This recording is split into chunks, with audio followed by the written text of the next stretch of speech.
Nah, saya ajak saudara membuka Alkitab saudara bersama-sama dalam 2 Tawarik pasal yang ke-20.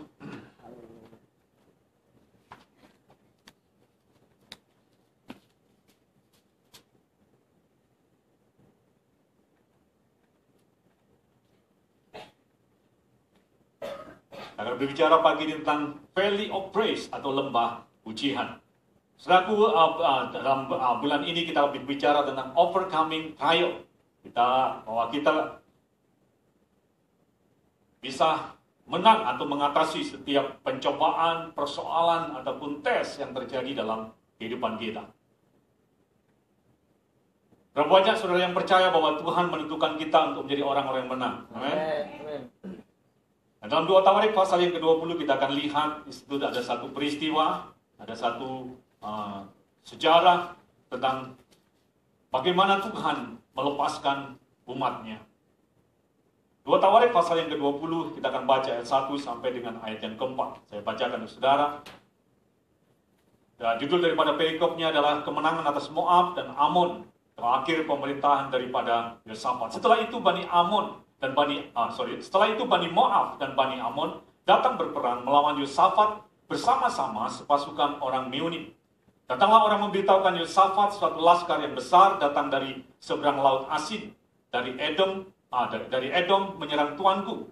Sekarang mereka di Haseson Tamar, yakni En-Gedi.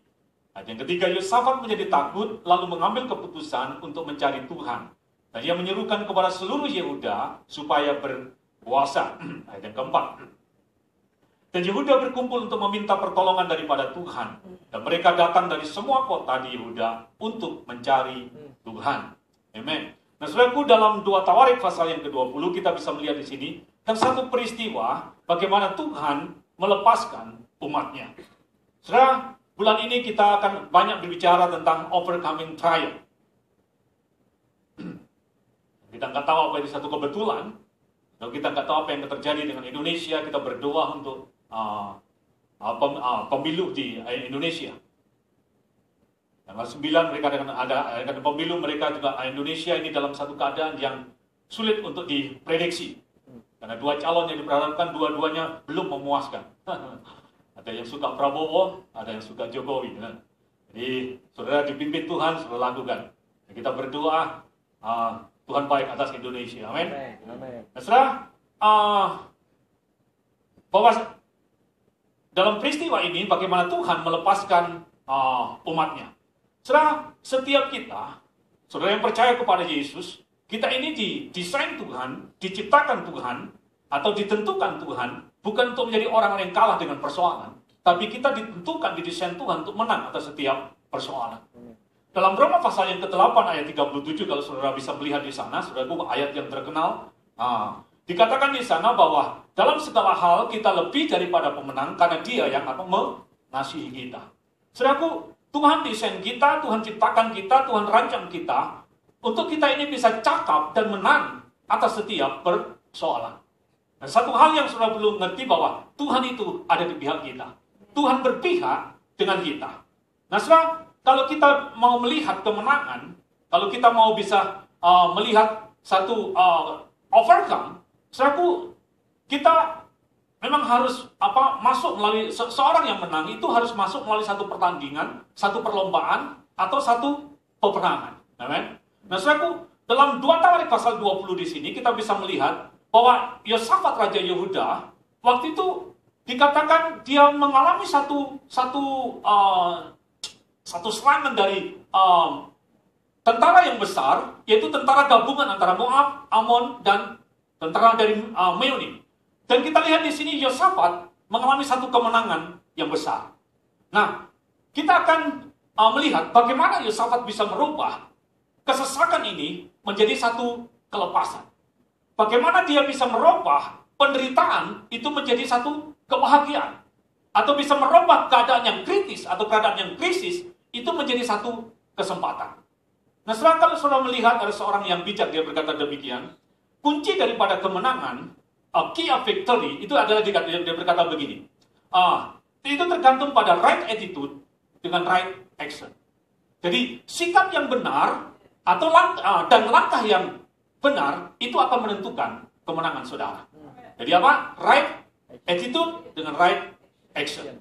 Nah, saudara, dalam 2 Tawarik pasal yang ke-20, ayat 1 dan ayat yang keempat, di sini Yehuda diserang oleh musuh. Bahkan dikatakan di situ dengan musuh yang sangat besar dan musuh yang sangat tidak seimbang dengan keadaan Yehuda waktu itu.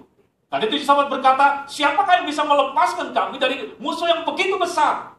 Nah, saudara, dalam keadaan yang kritis, dalam keadaan yang krisis ini, bagaimana sikap atau respon daripada Yosafat waktu itu? Nah, kalau kita melihat dalam 2 Tawarik pasal yang 20 ayat yang ketiga, waktu Yosafat melihat musuh yang sangat besar, ayat yang ketiga dikatakan, ayat yang ketiga dikatakan, Yosafat menjadi takut lalu mengambil keputusan untuk mencari Tuhan. Ia menyuruhkan kepada seluruh Yehuda supaya berpuasa. Nah, satu reaksi yang normal, saudaraku, kalau kita diperhadapkan pada satu persoalan, atau saudara menghadapi satu badai, atau satu krisis, saudaraku, satu sikap yang normal kalau kita takut. Yosafat waktu dia menghadapi satu musuh yang besar, dia takut juga. Dia khawatir juga. Bahkan kalau saudara melihat di situ, dia juga under pressure. Saudara, sebenarnya sikap saudara waktu saudara menghadapi satu masalah atau saudara mengalami satu badai atau krisis dalam kehidupan kita, saudara, kalau kita takut, khawatir atau kita stres, kita stres, itu satu reaksi yang normal. Tetapi sesuatu yang tidak normal adalah kalau saudara tinggal dalam ketakutan. Saudara takut, saudara panik, saudara stres, itu normal. Ada orang di sini yang kalau mengalami satu masalah mungkin, katakanlah seumpamanya istrinya dibawa oleh gombel, terus sedang gitu. Saudara tertawa senang gitu. Saudara, reaksi normal, kita apa? Panik. Kita stres, kita depresi. Itu satu reaksi normal. Tetapi sesuatu yang nggak normal adalah kalau saudara tinggal dalam ketakutan. Kalau saudara hidup dalam depresi yang terus-menerus. Nah, kalau saudara lihat waktu Yosafat yang diserang oleh musuh, dia takut juga. Tapi kalau saudara lihat dalam ayat yang ke-15, dikatakan waktu dia takut, dia mengambil keputusan mencari Tuhan, dan ayat ke-15 dikatakan, di sini dikatakan, janganlah takut, karena Tuhan yang akan berperang bagi kamu. Jadi saudaraku, reaksi takut atau khawatir atau panik atau stres itu normal, tapi jangan tinggal di sana. Amin. Nah, saudaraku, waktu Yosafat dia mengalami persoalan atau badai dalam kehidupannya, dia juga mengalami satu ketakutan. Tetapi kalau kita lihat di sini, dia memutuskan untuk tidak takut. Nah, saudaraku, setiap kita, atau saya katakan semua manusia yang hidup di bawah kolong langit ini, setiap kita itu akan diperhadapkan kepada yang namanya persoalan. Jadi satu persoalan itu adalah sesuatu yang wajar, sesuatu yang normal. Kalau seseorang itu diperhadapkan pada satu persoalan. Nah, bahkan kalau saya mau katakan, kita sebagai orang percaya, kita juga tidak terlepas dari namanya persoalan. Nah, kadang-kadang kita berpikir demikian. Kenapa ketika saya percaya kepada Yesus, kok saya tidak bebas dari persoalan? Nah, saudaraku, kadang-kadang kita berpikir seperti itu. Tapi kalau saya mau katakan kepada saudara, Tuhan tidak pernah menjanjikan saudara ketika saudara percaya kepada Dia bebas dari persoalan. Saudara teliti, tidak ada ayat. Tetapi yang ada adalah Tuhan menjamin untuk saudara keluar dari persoalan. Untuk saudara bisa menang atau bebas dari persoalan. Dalam Mazmur pasal yang ke-30, coba kita lihat, Mazmur 34. Percaya Yesus tidak menjamin saudara bebas dari persoalan, tapi percaya Yesus menjamin saudara untuk menang atas setiap persoalan. Mazmur 34 ayat 19 dikatakan demikian, kemalangan orang benar itu banyak. Dalam Mazmur 34. Ayatnya yang ke-19 dikatakan demikian.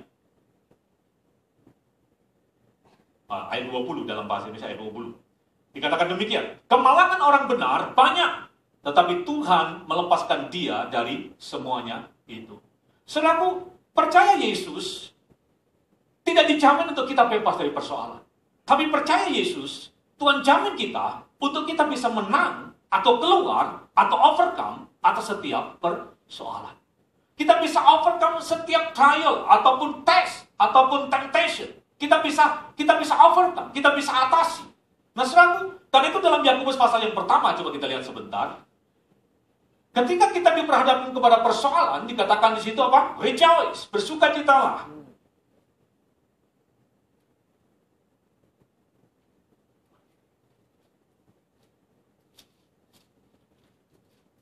Yakobus pasal yang pertama ayat yang kedua. Dikatakan demikian, saudara-saudaraku, anggaplah sebagai satu kebahagiaan apabila kamu jatuh ke dalam berbagai-bagai pencobaan. Dikatakan di situ, anggaplah sebagai satu kebahagiaan. Dalam terjemahan bahasa Inggris, rejoice, bersukacitalah kalau kamu jatuh ke dalam masuk atau ke dalam pencobaan atau temptation.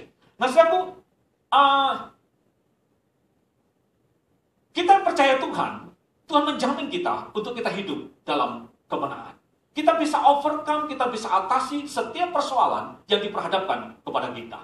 Nah, karena itu saya katakan tadi bahwa kunci kemenangan itu adalah sikap kita dalam mensikapi atau bersikap yang benar terhadap persoalan. Nah, sikap yang benar ini hanya muncul kalau kita mengetahui siapa kita atau posisi kita sebagai orang-orang percaya. Nah, saudara perlu tahu bahwa posisi saudara sebagai orang percaya. Ada dua hal yang saya ingin sharekan pada saudara untuk saudara bisa punya sikap yang benar. Saudara, sikap kita ini sangat dipengaruhi dengan apa? Pengetahuan kita akan siapa kita. Yang ingin saya katakan kepada saudara, saat saudara diperhadapkan satu persoalan, saudara perlu mengetahui bahwa saudara tidak sendiri. You are not alone. Saudaraku, kalau saudara tahu bahwa saudara tidak sendiri, saudara akan punya sikap yang benar, right attitude waktu saudara diperhadapkan kepada satu persoalan. Persoalan apapun yang saudara hadapi, saudara harus tahu bahwa saudara tidak sendiri. Dalam Roma pasal yang ke-8 dikatakan, jika Tuhan di pihak kita, siapa dapat melawan kita? Saudaraku, Tuhan itu mengasihi kita, dan Tuhan ada di pihak kita. Saudara perlu tahu bahwa saudara tidak sendiri. Saudara Immanuel bersama-sama dengan Tuhan. Tuhan mengasihi kita, dan Tuhan berpihak dengan kita. Saudara, kalau Tuhan berpihak dengan kita, apapun persoalan yang kita hadapi, yang diperhadapkan kepada kita, pasti ada solusi. Karena dia adalah Jehovah panji-panji kita. Amin. Dia adalah Yehova Nisi. Dia adalah Tuhan panji-panji kemenangan kita. Nah, saudaraku, Tuhan ada di pihak kita. Dan hal yang kedua yang perlu saudara tahu, saudaraku. Pertama, ya, kita tidak sendiri. Yang kedua, saudara bukan victim dari persoalan. Apa victim? Korban dari satu persoalan. Jadi, saudara tidak sendiri dan saudara bukan korban dari satu persoalan. Saudara, persoalan yang benar itu banyak. Dikatakan, tapi semuanya akan dilepaskan. Dalam Tuhan itu bersama-sama kita. Tuhan di pihak kita. Tuhan berpihak dengan kita. Kalau Tuhan ada di pihak kita, siapa dapat melawan kita? Dalam Yesaya pasal 43, coba saudara lihat. Itu ayat yang luar biasa kalau saudara mengerti. Bahwa saudara bisa punya right attitude kalau saudara mengerti siapa saudara. Kita sebagai orang-orang percaya, Yesaya pasal 53 ayat 1 dan ayat yang kedua.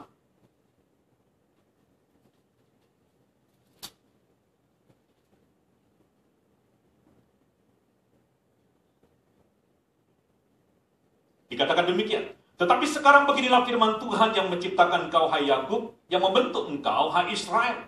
Janganlah takut sebab aku telah menebus engkau, aku telah memanggil engkau. Ini luar biasa.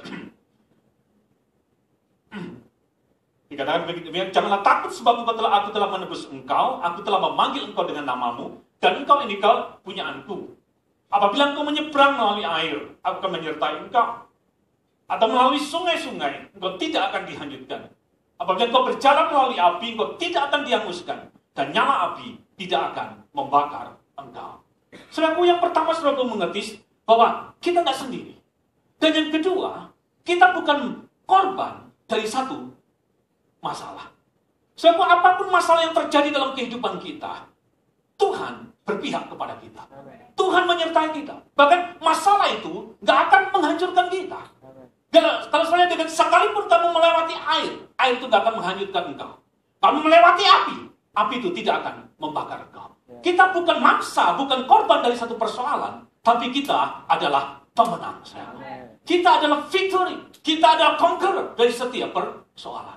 So, kalau saudara tahu bahwa waktu saudara diperhadapkan pada satu persoalan, setiap kita akan face pada satu persoalan, pada masalah. Waktu saudara diperhadapkan pada satu persoalan dan saudara tahu saudara nggak sendiri, dan saudara tahu bahwa persoalan kita bukan korban dari persoalan, maka saudara akan bisa memiliki satu right attitude waktu saudara menghadapi persoalan. Nah, itu persoalan apapun yang terjadi, Yakobus tadi berkata, rejoice. Ada seorang yang berkata begini, kalau kita melihat mendung, maka yang kita tahu, hujan pasti turun. So, kalau persoalan mungkin terjadi dalam kehidupan saudara, tapi saya mau katakan pada saudara, berkat akan datang. Amen. Setiap kita ada pada satu persoalan, yang pasti kita tahu, jalan keluar di depan kita. Saya karena itu, jangan kita waktu kita ada pada satu persoalan, saudaraku, kita apa? Orang Jawa bilang, ngereweli. Kita ketakutan. Kita depresi berat. Sampai kita tidak bisa lakukan apa-apa. Kita kehilangan. Kita katakan demikian. Orang yang jika tawar hati pada waktu kesesatan, maka kecillah kekuatan kita. Karena itu waktu saya menghadapi satu persoalan, right attitude, itu sangat penting. Apapun yang saya diperhatikan pada saya tahu Tuhan bersama saya. Tuhan di pihak saya. Jalan keluar pasti ada. Pasti akan saya alami. Saudaraku, waktu saya melihat seperti itu, akan ada pencerahan dalam hidup saudara. Tapi ketika saudara ketakutan, depresi, saudara tidak akan mengalami pencerahan atau inspirasi atau hikmat daripada Tuhan. Karena itu right attitude itu sangat penting, saudara. Nah, itu sangat dipengaruhi dengan pengenalan diri saudara sebagai orang-orang percaya. Nah, saya akan menunjukkan kepada saudara-saudaraku, waktu Yosafat, dia diserang oleh tentara yang besar dari Moab, Ammon, dan Meonim, dia mengalami ketakutan. Dan kemudian waktu dia memutuskan untuk mencari Tuhan, mereka berdoa dan berpuasa. Dan kemudian seorang Nabi Tuhan berkata, janganlah takut sebab Tuhan akan berperang bagi kamu. Nah, saudaraku, saya akan tunjukkan kepada saudara, ada 3 langkah penting untuk saudara bisa memecahkan kebuntuan dalam hidup kita. Untuk bagaimana kita bisa merubah lembah kekelaman menjadi lembah pujian ini. Bagaimana kita bisa merubah kesesatan, penderitaan menjadi kelepasan. Bagaimana kita bisa merubah satu keadaan yang kritis, satu keadaan yang krisis menjadi satu kesempatan. Nah, saya ada 3 hal yang saya bagikan kepada saudara. Kita lihat dalam 2 Tawarik pasal yang ke-20. Langkah yang pertama yang Yosafat dalam 2 Tawarik pasal yang ke-20 tadi, mereka memutuskan untuk mencari Tuhan, dan kemudian dikatakan di situ, mereka berdoa dan berpuasa. Ayat yang ke-3 dikatakan demikian. Ia menyerukan Yosafat menjadi takut lalu mengambil keputusan untuk mencari Tuhan, dan ia menyerukan kepada seluruh Yehuda supaya berpuasa. Saudaraku, langkah atau hal yang sangat penting yang kita perlu lakukan ketika saudara menghadapi diperhadapkan pada satu persoalan atau satu masalah yang katakanlah membuat saudara itu sepertinya ada di belenggu besi atau ada di dalam penjara atau mungkin saudara ada di dalam kekelaman. Waktu Yosafat menghadapi keadaan seperti dalam keadaan yang krisis, dia melakukan satu langkah yang sangat tepat. Yaitu dikatakan apa? Mereka berdoa dan berpuasa. Langkah pertama yang sangat efektif. Dan saya katakan ada senjata yang tidak pernah gagal dalam memecahkan kebuntuan. Itu adalah berdoa dan berpuasa. Berdoa dan berpuasa, kalau saya mau katakan pada saudara, itu bukan satu teori yang usang. Itu saya katakan itu bukan satu langkah yang tidak realistis. Tapi saya mau katakan kepada saudara, tapi doa dan puasa itu sangat besar kuasanya. Saudara, waktu dikatakan Yosafat dia terjepit, dikatakan begitu, tentara yang sangat kuat, yang sangat besar, dia ketakutan. Dan dia melalui langkah untuk memutuskan mencari Tuhan dan diserukan kepada seluruh Yehuda. Mari kita berdoa dan berpuasa.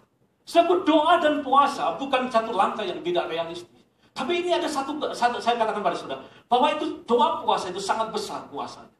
Suatu saat saudaraku ada murid-murid Tuhan diperhadapkan pada satu case yang cukup kritis. Dan satu persoalan yang berat, yaitu ada seorang yang kerasukan, yang sakit ayan atau kerasukan setan, dia kena ayan.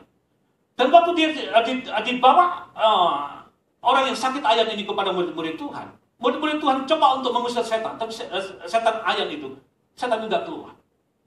Akhirnya, orang yang sakit ayan ini dibawa kepada Yesus. Dan Yesus usir, setan itu kan keluar dari orang yang kerasukan setan yang kena ayan ini. Dan waktu murid-murid Tuhan melihat Yesus, dia heran. Kok saya usir, setan tidak keluar. Tapi Yesus usir, kok dia keluar? Jawaban Yesus sederhana. Coba kita lihat.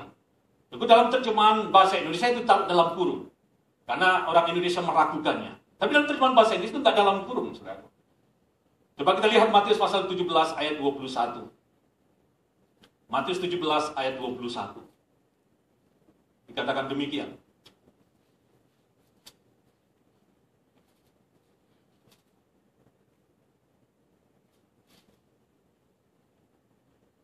Matius 17 ayat 21. Dalam terjemahan bahasa Inggris ditaruh dalam kurung. Biasanya dalam bahasa asli, dalam bahasa Inggris itu tidak ada. Kita lihat di sini kata demikian. Dikatakan jenis ini tidak dapat diusir kecuali dengan berdoa dan berpuasa. Beritahu dalam bahasa Inggris. Oh iya, dikatakan obey this kind would not out but by prayer and fasting. Nah, setelah itu dikatakan bahwa hanya bisa diusir dengan apa? Berdoa dan berpuasa.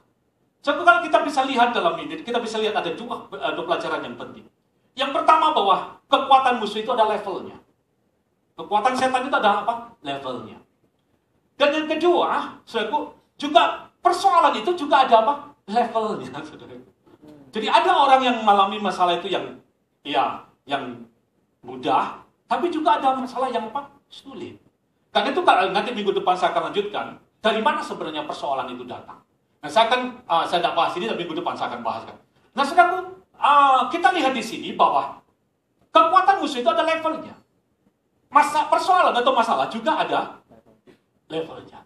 Tapi yang ingin saya katakan kepada saudara, di dalam Yesus berkata, jenis ini tidak bisa diusir kecuali dengan doa dan puasa. Saya bisa belajar di sini bahwa tidak ada satu kekuatan atau satu persoalan dalam bentuk apapun yang tidak bisa diselesaikan dengan berdoa dan berpuasa. So, ketika kita berdoa dan berpuasa, sebenarnya tidak ada persoalan yang tidak bisa diselesaikan. Saya mau jelaskan sedikit tentang doa dan puasa ini. Kenapa sih kita perlu untuk berdoa dan berpuasa kalau bulan ini orang Muslim sedang apa? Berpuasa. Mereka puasa itu adalah bulan suci dan untuk mereka menguduskan diri mereka. Itu performa agama mereka. Tapi saya mau jelaskan kenapa sebenarnya kita perlu berdoa dan berpuasa. Setelah berdoa dan berpuasa itu adalah satu sikap di mana kita sebenarnya merendahkan hati kita di hadapan Tuhan. Atau satu sikap di mana kita memerlukan Tuhan. Dan sebenarnya sikap ini yang di mana kita merendahkan hati, sikap perlu Tuhan. Sikap ini menyenangkan hati Tuhan. Dan ketika kita memiliki sikap yang seperti ini, saudara akan melihat perkenanan Tuhan itu turun atas hidup kita. Ketika kita merendahkan hati, berdoa dan berpuasa, saudara akan melihat belas kasihan Tuhan itu dinyatakan dalam hidup kita. Kalau saudara mempelajari, saudaraku, di dalam Alkitab, saudara, ketika mereka berdoa dan berpuasa, selalu mendatangkan perkenanannya Tuhan. Dan ketika perkenanan Tuhan itu datang, atau belas kasihan Tuhan itu turun, saudaraku, tidak ada kesulitan atau persoalan yang tidak bisa diselesaikan. Saudara pernah mendengar kisah yang sangat terkenal, permulaan dalam kisah tentang waktu orang-orang Yahudi ada di negeri Susan. Waktu mereka ada di negeri Susan, mereka menghadapi satu persoalan, di mana mereka punya musuh seorang yang bernama Haman. Jadi ini musuh dari keturunan demi keturunan. Jadi Haman ini benci dengan orang Israel. Karena itu dia dengan akal yang licik, dia mengelabui raja, sampai raja membuat satu undang-undang, satu keputusan untuk menghapuskan seluruh orang Yahudi di negeri Susan. Dan keputusannya adalah pada hari tertentu, semua orang Yahudi, mereka akan digantung di tiang gantungan. So, keputusan ini terdengar. Dan seorang orang Yahudi, ada seorang tua-tua Yahudi yang bernama Mordekai. Mordekai ini punya seorang ipar, seorang keponakan, namanya Esther. Dan Esther itu waktu itu ada sebagai seorang permaisuri daripada raja di Susan atau Ahasuerus. Dan kebudayaan atau yang ada di negeri Susan, satu keputusan raja yang sudah di-stamp dengan raja, dengan cincin raja, keputusan itu tidak akan bisa dirubah. Waktu orang Yahudi menghadapi satu masalah yang kritis, masalah yang krisis seperti ini, apa yang mereka lakukan, saudara? Waktu Mordekai minta kepada Esther untuk menghadap raja, Esther ketakutan. Tapi karena didesak, ini ada satu masalah yang kritis. Akhirnya Esther memutuskan untuk menghadap kepada raja. Tapi dengan satu syarat, yaitu dia minta untuk supaya berdoa dan berpuasa bersama-sama dengan dia selama 3 hari, 3 malam. Dan ketika Esther dengan seluruh orang Yahudi, di bawah pimpinan Mordekai, mereka merendahkan hati, berdoa dan berpuasa, maka perkenanan Tuhan turun atas orang Yahudi. Perkenanan Tuhan turun atas Esther. Esther menghadap kepada raja. Dan akhirnya keputusan raja itu, kalau saudara singkatnya, itu dirubah, bahkan dibalik. Yang tadinya orang Yahudi yang harusnya berada di tiang gantungan, tapi sebaliknya Haman yang ada di tiang gantungan. Saudara, keputusan bisa berubah karena perkenanan Tuhan. So, ketika perkenanan Tuhan itu turun, ketika perkenanan Tuhan itu datang, belas kasihan Tuhan turun atas kita, saudara. Tidak ada persoalan atau masalah yang terlalu sulit untuk kita bisa selesaikan. Karena saya mau katakan kepada saudara, doa puasa itu senjata yang sangat ampuh. Kalau orang Jawa bilang apa? Mumpuni. Gak ada yang gak bisa diatasi, diselesaikan, di-overcome oleh doa dan puasa. Nah, karena itu kita orang-orang percaya saudara perlu mengerti apa hal ini, saudara. Doa puasa itu mendatangkan apa? Belas kasihan Tuhan. Bahkan kalau saya mau katakan kepada saudara, doa puasa itu bisa merubah hukuman. Saya pernah mendengar kisah tentang Nineveh. Jadi dikatakan Nineveh ini kelakuannya sangat jahat di hadapan Tuhan. Dan suatu saat Tuhan membuat satu keputusan untuk Nineveh ini akan di bumi hanguskan. Yunus berkata kepada orang-orang Nineveh, dalam 3 hari Nineveh akan di bumi hanguskan. Saudaraku mendengar itu, raja, saudaraku dikatakan waktu mendengar itu, dia mengambil satu keputusan untuk merendahkan hati, bergabung dengan berdoa dan berpuasa. Bahkan raja mengambil satu keputusan yang sangat ekstrim. Dia katakan, seluruh negeri ini, semua yang hidup, semua dalam 3 hari 3 malam, mereka tidak boleh makan dan minum. Bahkan binatang pun tidak boleh makan dan minum. Saudaraku, keputusan seperti itu, saudaraku, satu sikap yang menghormati Tuhan.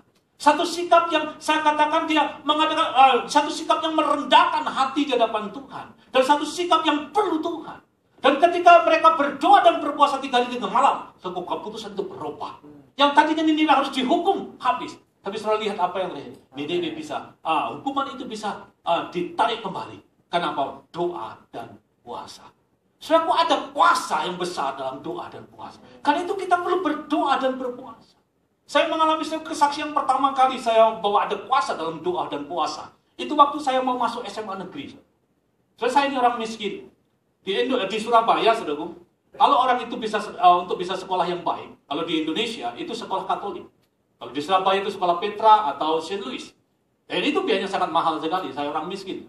Saya nggak bisa afford itu. Ada alternatif yang lain kalau sekolah bagus, itu di SMA 1. Atau SMA Negeri 1 di Sidoarjo. Itu sekolah yang terbaik. Dan untuk saya bisa, waktu saya keluar dari SMP, saya mau masuk ke SMA Negeri 1, itu nggak gampang. Yang daftar itu ribuan orang. Tapi yang diterima tidak sampai 200. Apa yang saya lakukan waktu itu, saya sebagai orang Kristen yang belum lahir baru, tapi saya perlu Tuhan.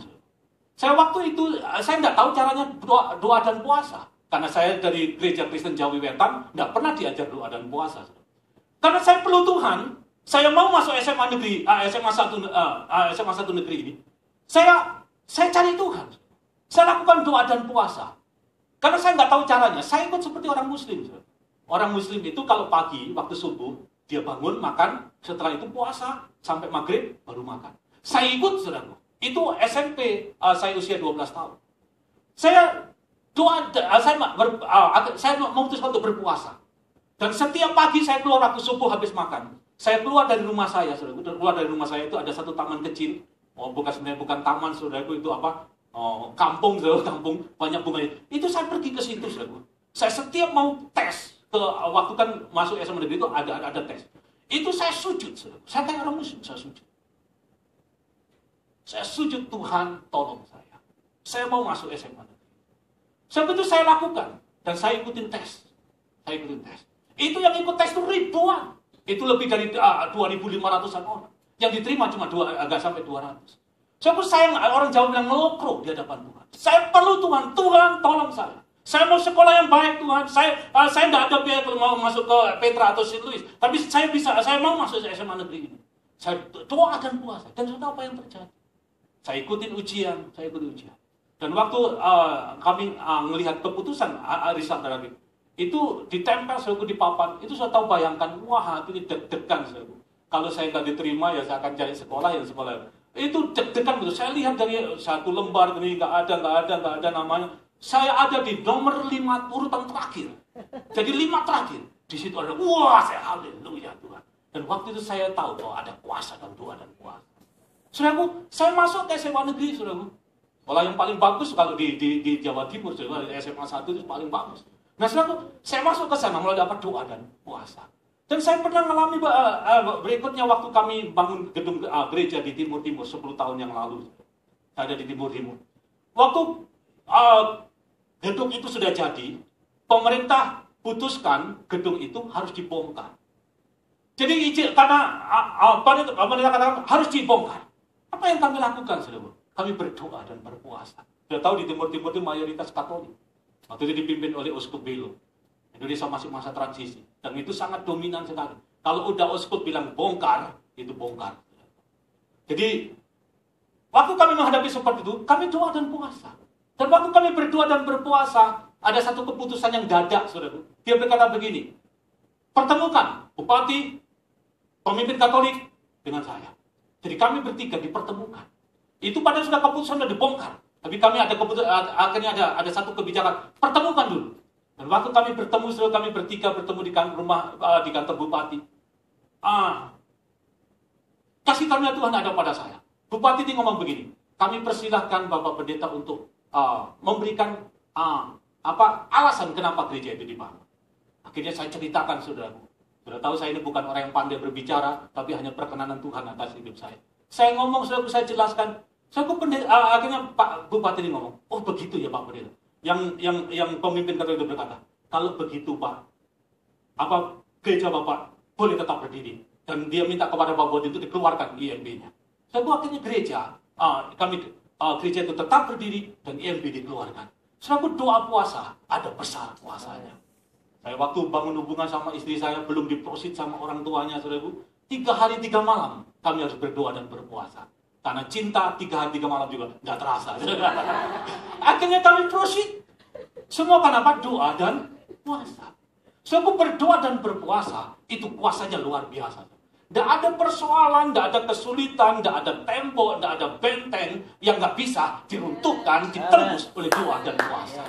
Karena itu saudara, ketika kita menghadapi satu persoalan, saudara, apapun yang berada pada kita, langkah yang pertama, doa dan puasa. Saudara, kalau saya mau katakan kepada saudara, kalau saudara mau melihat hal yang besar, atau saudara mau mengambil keputusan-keputusan yang kritis, saudara, doa dan puasa itu kuncinya. Kalau saudara melihat di dalam Alkitab, saudara, setiap kali mau melihat hal yang besar, selalu dimulai dengan apa? Doa dan puasa. Waktu Yesus mau mulai pelayanan, serta apa yang dilakukan oleh Yesus, 40 hari dia berdoa dan berpuasa.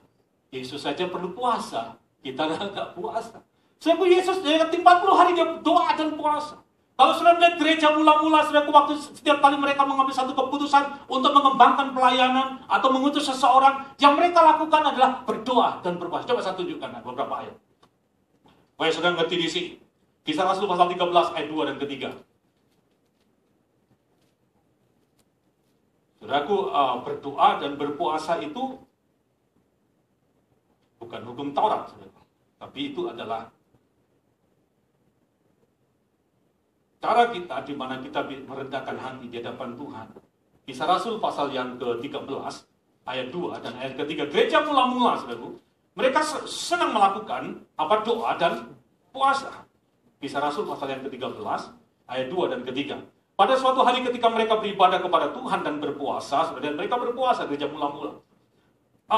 Berkatalah Roh Kudus, khususkanlah Barnabas dan Saulus bagiku untuk tugas yang telah kutentukan bagi mereka. Ayat yang ketiga, dikatakan, mereka berpuasa lagi, maka berpuasa dan berdoalah mereka, dan setelah meletakkan tangan ke atas kedua orang itu, mereka membiarkan keduanya pergi.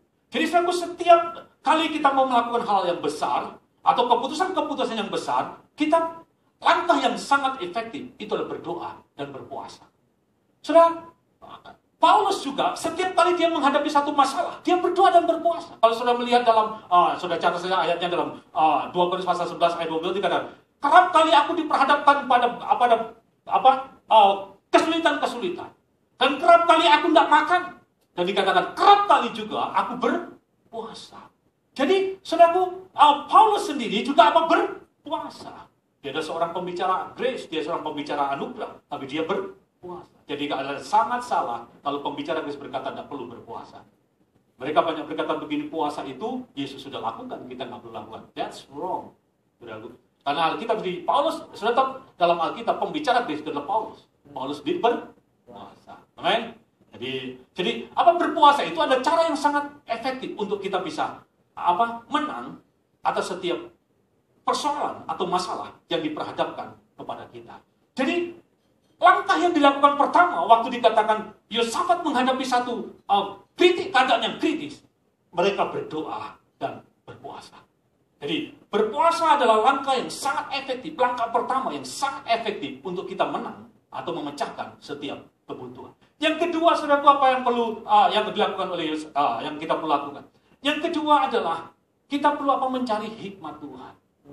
Saudaraku, pertama selalu mencari Tuhan dengan berdoa dan berpuasa. Ya, prayer and fasting. Yang kedua adalah kita mencari hikmat Tuhan. Saudara, waktu dalam ayat yang ke-15 dan ayat yang ke-16, maka dikatakan di situ Tuhan memberikan hikmat kepada Tuhan berbicara kepada orang Israel, kepada orang Yehuda. Dia berkata demikian dalam ayat yang 2 Tawarik pasal yang ke-20.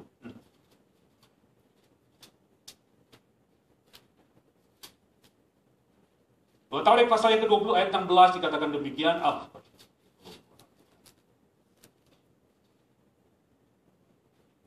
Ayat yang ke-16. Ayat yang ke-15, camkanlah hai seluruh Yehuda dan penduduk Yerusalem dan tuanku Raja Yehosafat, beginilah firman Tuhan kepadamu, janganlah takut dan terkejut karena laskar yang besar ini, sebab bukan kamu yang akan berperang, melainkan Allah. Ayat yang ke-16, besok haruslah kamu turun menyerang mereka, mereka akan mendaki pendakian Sis, dan kamu akan mendapati mereka di ujung lembah, di muka padang gurun Yeruel. Saudaraku, yang kedua, saya lihat di situ, adalah hikmat Tuhan. Dikatakan strateginya, kamu lakukan seperti ini. Nah, saudaraku, yang kedua yang kita perlu lakukan itu adalah mencari hikmat Tuhan. Kalau saya berbicara tentang hikmat, saudaraku, dalam terjemahan bahasa Inggris, perkataan wisdom itu adalah application of knowledge. Atau dengan kata lain begini, jadi wisdom itu adalah application of knowledge. Tapi kalau saya mau jelaskan kepada saudara, hikmat itu adalah satu inspirasi, satu pencerahan, atau satu solusi untuk keadaan tertentu, pada waktu tertentu, di tempat yang tertentu. Jadi hikmat itu adalah satu inspirasi, satu pencerahan, atau satu solusi. Jadi, kalau kita diperhadapkan pada satu masalah, saudara jangan fokus kepada masalah itu, tapi fokus pada solusi. Karena itu cari hikmat Tuhan. Nah, hikmat Tuhan ini, yang kalau saudara lihat, hikmat Tuhanlah yang selalu memecahkan setiap persoalan. Hikmat Tuhan yang selalu bisa menyelesaikan setiap persoalan. Jadi kita perlu cari hikmat Tuhan. Karena itu ada langkah yang sangat penting yang kita harus lakukan. Itu adalah berdoa dan tanya sama Tuhan. Setiap kali saudara menghadapi masalah, yang saudara lakukan adalah tanya sama Tuhan. Daud sering dalam hidupnya, kenapa dia sukses? Kenapa dia bisa berhasil dalam menangani setiap persoalan? Karena dia selalu tanya sama Tuhan. Kalau sudah baca dalam, saya dibuka lagi saja di rumah, saudara, enggak dulu waktunya. Kalau sudah baca dalam 1 Samuel pasal yang 23. Lalu Daud diperhadapkan pada orang Filistin. Dia tanya sama Tuhan, dia berkata, Tuhan, saya maju berperang lawan orang Filistin atau saya tidak? Dia tanya sama Tuhan. Kalau Tuhan bilang, maju, dia maju. Kalau Tuhan katakan, diam, dia diam. Kalau saya lihat dalam 1 Samuel pasal yang ke-23, Daud selalu tanya sama Tuhan. Dalam satu masalah, dia ditanya sampai 3 kali. Dia tanya sama Tuhan. Dia tanya sama Tuhan. Saya maju atau tidak? Apa yang harus saya lakukan? Dia tanya. Saudaraku, kita perlu hikmat Tuhan dalam hidup kita. Karena itu kita perlu tanya Tuhan. Kegagalan banyak orang adalah karena kita seringkali gagal dalam mengatasi satu persoalan. Bahkan kita terjepit dengan persoalan karena kita nggak tanya sama Tuhan. Sudah pernah mendengar satu peristiwa waktu Yosafat ditipu oleh penduduk Gibeon. Waktu itu Yosafat disuruh Tuhan, Yosua disuruh membinasakan Kanaan, karena waktu itu Kanaan ada seorang yang udah kejahatannya sampai ke langit. Dan Tuhan katakan kepada Yosua, hapus Kanaan. Dan Tuhan memberikan kemenangan kepada Yosafat. Dan mereka, bangsa-bangsa yang waktu itu orang-orang Kanaan, mereka melihat bagaimana Tuhan menyertai Yosafat dan mereka mengalami ketakutan. Akhirnya ada satu kelompok orang, satu bangsa, yang di situ disebut sebagai penduduk Gibeon. Penduduk Gibeon karena ketakutan, saudara, apa yang dilakukan? Dia datang dengan strateginya, dengan kelicikannya. Dia bawa roti-roti yang sudah udah hampir rusak. Dia datang kepada Yosafat dan kemudian dia berkata, kami ini datang dari bangsa yang sangat jauh. Kami ini mau menyerahkan diri kepada Tuanku untuk kami boleh diperlakukan apa saja oleh Tuhan. Jadi waktu dia melihat seperti itu dan ditunjukkan roti-roti yang sebenarnya itu akal-akalan mereka. Mereka sebenarnya bangsa yang sangat dekat yang harusnya dibinasakan. Dan waktu kita lihat dalam ayat itu dikatakan, Yosua dengan tua-tua dia tidak minta petunjuk Tuhan. Dan apa yang terjadi waktu itu? Akhirnya mereka tahu bahwa ternyata bangsa ini bangsa Gibeon yang seharusnya dibinasakan. Tapi karena mereka sudah mengikat perjanjian, mereka tidak boleh binasakan. Dan tahu apa akibatnya? Mereka ini menjadi duri dalam daging bagi orang Israel. Karena itu sangat penting saudara tanya sama Tuhan. Hikmat itu datang ketika kita berdoa dan bertanya kepada Tuhan. Dalam Yakobus pasal yang pertama dikatakan begini, kalau ada di antara kamu yang kekurangan hikmat, minta hikmat. Maka Tuhan yang dengan murah hati akan memberikan hikmat kepada kamu. Saudaraku, hikmat itu adalah jalan keluar. Kalau kita beroleh hikmat, saudaraku, saya mohon pada saudara, kalau saudara mendapatkan hikmat, saudara akan berbahagia. Bahkan saudara akan hidup yang berkemenangan kalau hikmat itu ada dalam hidup saudara. Saya tunjukkan ayatnya, coba kita lihat. Dalam kitab Amsal.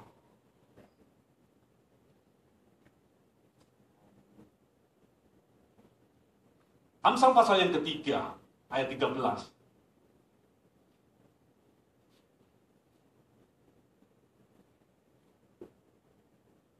Amsal pasal 3, ayat yang ke-13. Dan ayat yang sampai dengan ayat 16, dikatakan demikian. Berbahagia orang yang mendapatkan hikmat, orang yang memperoleh kepandaian. Karena keuntungannya melebihi keuntungan perak dan hasilnya melebihi emas. Ia lebih berharga daripada permata, apapun yang kau inginkan tidak dapat menyamainya. Umur panjang di tangan kanannya, di tangan kirinya, kekayaan dan kehormatan. Dikatakan berbahagialah orang yang mendapatkan hikmat dan orang yang memperoleh hikmat. Jadi saudaraku, kita harus mencari hikmat. Bahkan kita harus berusaha untuk memperoleh hikmat. Kita harus kejar hikmat itu. Kalau saya lihat dalam Amsal pasal yang dikatakan, permulaan dari memperoleh hikmat, itu adalah perolehlah hikmat, kejarlah hikmat. Jadi, karena itu kita harus berusaha untuk mendapatkan hikmat Tuhan. Kita berdoa minta hikmat Tuhan, kita kejar, kita berusaha untuk mendapatkannya. Dan Amsal katakan, kalau kamu sudah memperolehnya, peroleh hikmat itu. Jangan lepaskan hikmat itu. Maka engkau akan berbahagia karena hikmat itu. Nah, saudaraku, kita perlu hikmat dalam hidup kita, saudaraku. Kalau saudara melihat saudaraku hikmat ini, itu akan membuat saudara itu berbahagia, saudara sukses dalam kehidupan ini, bahkan saudara akan bisa overcome atas setiap trial, pencobaan, atau persoalan dalam hidup saudara. Saudaraku, hikmat ini akan selalu memecahkan kebuntuan. Kalau saudara melihat, saudara pernah mendengar seorang yang bernama Yusuf. Waktu di Mesir dia menghadapi satu persoalan. Untuk mereka mengalami persoalan bagaimana mereka mengatasi kelimpahan dan paceklik yang akan terjadi. Mereka perlu seseorang berhikmat. Dan mereka temukan seorang yang namanya Yusuf. Dan dia dengan hikmatnya dia mengatur kelimpahan. Dan dia juga mengatur bagaimana mengatasi masa kekeringan. Sebab hikmat itu selalu menyelesaikan persoalan. Kita perlu hikmat Tuhan. Nah, kalau saudara membaca hikmat itu adalah satu solusi. Yusuf dia berhikmat. Dan ada satu cerita yang baik. Coba kita lihat dalam 2 Raja-Raja pasal yang ke-6. Hikmat itu selalu pecahkan persoalan. 2 Raja-Raja pasal yang ke-6. Jadi dalam 2 Raja pasal yang ke-6, itu orang Israel itu selalu punya masalah dengan orang Aram. 2 Raja-Raja pasal yang ke-6.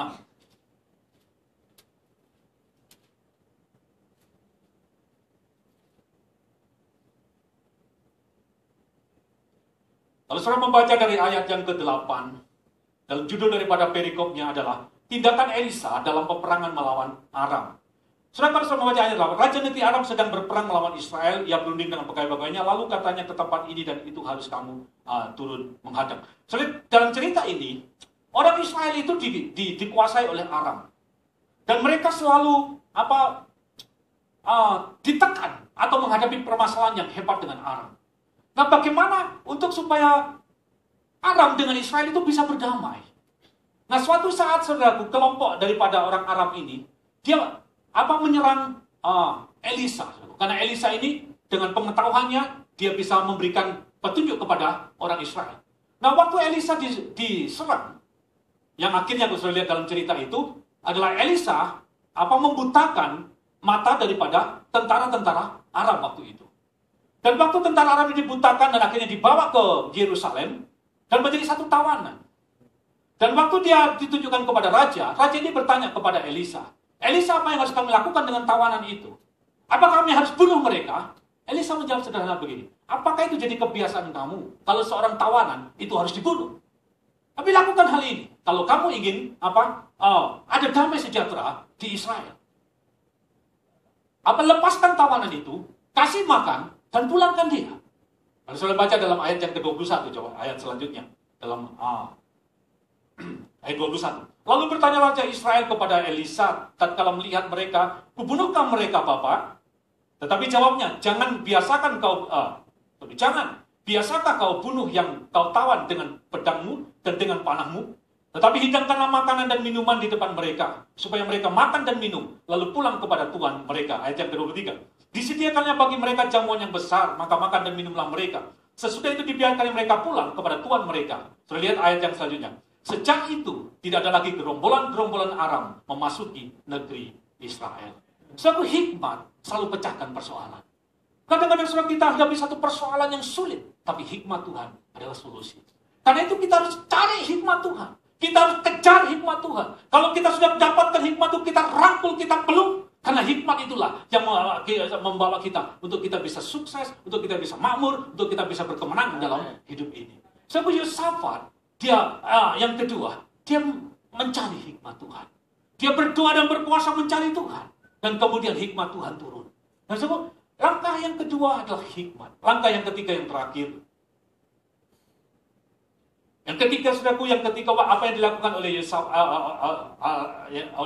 Yehuda. Waktu mereka dikatakan aku pergi ke sini, dan langkah yang berikutnya adalah mereka menaikkan syukur kepada Tuhan. Mereka memberikan pujian syukur kepada Tuhan. Saudaraku, langkah yang ketiga untuk saudara bisa menang atas setiap persoalan. Saudaraku, ketiga adalah give thanks, mengucap syukur kepada Tuhan. Saudaraku, ucapan syukur itu adalah satu bentuk pengakuan, satu bentuk penghormatan, atau satu sikap yang memuliakan Tuhan. Banyak kali, saudaraku, kalau kita mengalami masalah, seringkali kita sulit mengucap syukur. Bahkan kadang-kadang kita sebaliknya. Kadang-kadang kita mulai, orang Jawa bilang, grundel, tahu grundel. Mulai menggerutu, ngeluh. Saudaraku, syukur itu adalah satu senjata untuk saudara bisa lihat anugerah Tuhan atau perkenanan Tuhan itu turun atas saudara. Ketika kita mengucap syukur, itu adalah satu sikap pengakuan, penghormatan, dan satu sikap yang memuliakan Tuhan. Dalam 1 Tesalonika dikatakan, persembahkanlah, dikatakan syukur senantiasa, karena itulah yang dikehendaki oleh Tuhan. Dalam kitab Mazmur dikatakan ucapan bibir yang memuliakan nama Tuhan. Jadi ketika sudah mengucap syukur, saudara mengakui Tuhan, menghormati Tuhan, dan memuliakan Tuhan. Dan ketika saudara memuliakan Tuhan, dan Tuhan berkenan kepada saudara, maka saudara akan bisa melihat Tuhan bertindak bagi saudara.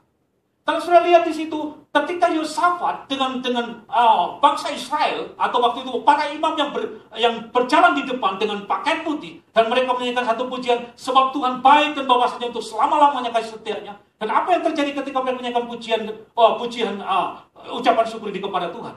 Maka Tuhan melakukan penghadangan kepada Bani Amon, Moab, dan tentara Meuni. Saudaraku, ucapan syukur itu membuat Tuhan itu bertindak bagi kita. Saya tunjukkan pada saudara, coba kita lihat dalam Mazmur pasal 92. Saudaraku, kegagalan bangsa Israel untuk mereka sampai ke tanah perjanjian ada karena mereka tidak tahu bersyukur. Tapi ketika kita menaikkan syukur kepada Tuhan, saudara akan lihat kelepasan dalam hidup kita. Mazmur pasal 92. Di situ ditunjukkan ada satu rahasia, ucapan syukur. Dan banyak orang tidak mengetahuinya. Mazmur pasal 92. Nyanyian untuk hari Sabat adalah baik untuk menyanyikan syukur kepada Tuhan. Dan untuk menyanyikan mazmur bagi namamu ya yang maha tinggi. Untuk memberitakan kasih setiamu di waktu pagi. Dan kesetiaanmu di waktu malam. Ayat yang keempat. Dengan bunyi-bunyian 10 tali dan dengan gambus dengan iringan kecapi. Di ayat yang keenam. Sebab telah kau buat aku bersukacita ya Tuhan. Dengan pekerjaanmu karena perbuatan-perbuatanmu aku akan bersorak-sorai. Ayat yang keenam. Betapa besarnya pekerjaan-pekerjaan ya Tuhan. Dan sangat dalam rancangan-rancanganmu. Ayat yang ketujuh. Orang bodoh tidak mengetahui dan orang bebal tidak akan mengerti hal itu. So, ayat yang kelima dikatakan, sebab telah kau buat aku bersukacita ya Tuhan dengan pekerjaanmu. Karena perbuatan tanganmu aku akan bersorak-sorai. So, ketika kita bersyukur, saya akan melihat Tuhan melakukan pekerjaan yang membuat kita bersukacita. Dalam Mazmur pasal yang ke-50, coba kita lihat, Mazmur 50. Persembahkanlah syukur sebagai korban dan berserulah kepadaku, maka aku akan melepaskan engkau. Ayat yang ke-14, Mazmur pasal 50.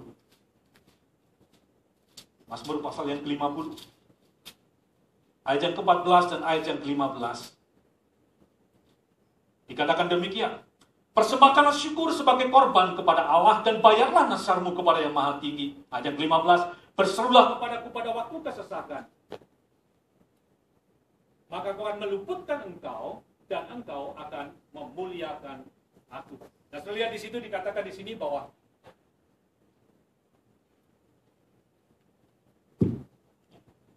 jadi dikatakan di situ bahwa berserulah kepadaku pada waktu kesesakan, maka aku akan meluputkan engkau dan engkau akan apa? Memuliakan aku. Jadi katakan persembahkanlah syukur sebagai korban dan berserulah pada waktu kesesakan, maka aku akan apa? Melepaskan engkau.